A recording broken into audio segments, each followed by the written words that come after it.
الحمد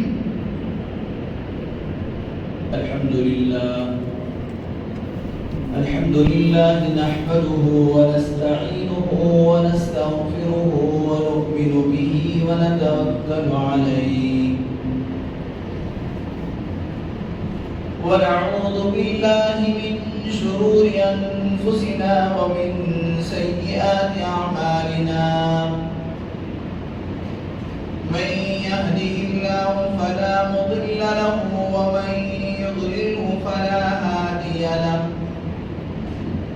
ونشهد أن لا إله إلا الله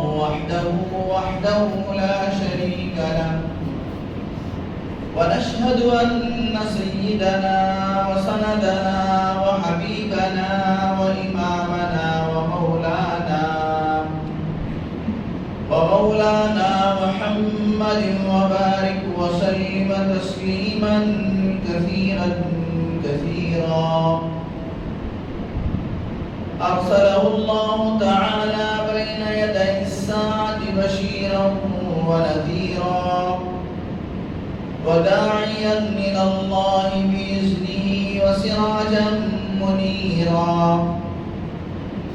أما بعد فقد قال الله تبارك وتعالى في القرآن المجيد والفرقان الحميد أعوذ بالله من الشيطان الرجيم بسم الله الرحمن الرحيم وما أرسلناك إلا رحمة للعالمين صدق الله العظيم وصدق رسوله النبي الكريم ونحن على ذلك لمن الشاهدين والشاكرين سبحانك لا علم لنا إلا ما علمتنا إنك أنت العليم الحكيم رب اشرح لي صدري ويسر لي أمري واحلل عقدة من لساني يفقهوا قولي اللهم صل على سيدنا مولانا محمد في أول كلامنا اللهم صل على سيدنا مولانا محمد في أوسط كلامنا اللهم صل على سيدنا مولانا محمد في آخر كلامنا